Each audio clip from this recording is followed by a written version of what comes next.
Sa iba pang balita, Albuera Leyte Mayor Rolando Espinosa pansamantalang makakalaya ngunit posible pa rin kasuhan ng pambansang pulisya.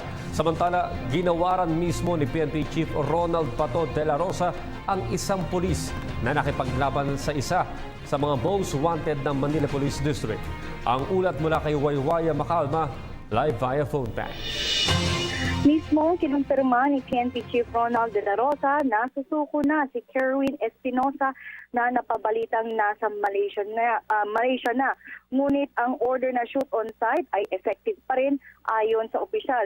At bukod nga dyan ay hanggang sa ngayon ay tuloy pa din ang isinasagawang investigasyon ng Criminal Investigation and Detection Group kay Albuera Mayor Rolando Espinosa. Ito'y bagamat siya ay sumuko na sa otoridad dahil hindi pa rin siya taka sa anumang balak ikaso sa kanya ng PNP.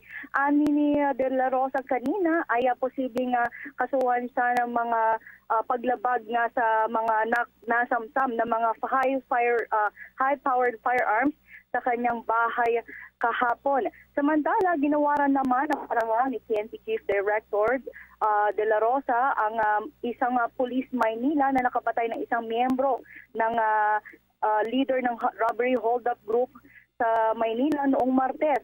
Mismong si General De La Rosa nagsabit ng medalya ng kagitingan kay Police Chief Inspector Paulito Sabulaw ng MPD Station 9. Bukod sa medalya, binigyan din siya ng bagong Glock 30 caliber pistol. At Sabulaw, ang pulis ang nakuhanan ng CCTV na nakabarilan ng 3 hold-upper na sakay naman ng motorsiklo sa Malate, Maynila kung saan isa ito sa mga may isa siyang napatay. Matapos ito, pinuntahan din naman ni General De La Rosa ang pamilya ni SPO4 Edmar Dubagat na napatay nga kagabi sa isang operasyon. Anya, nagsiserve lamang siya ng warrant of arrest laban sa isang hitman na big-time drug lord din.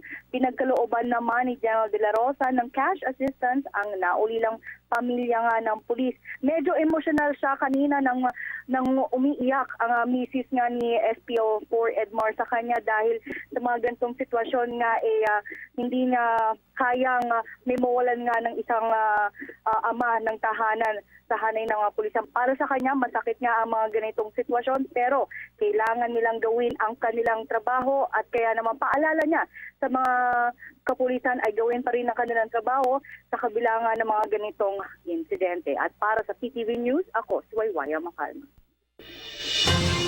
Maraming salamat, Waywaya Macalma. Ako po si Cathy San Gabriel. Subscribe na sa PTV YouTube channel. I-click lang po ang subscribe button.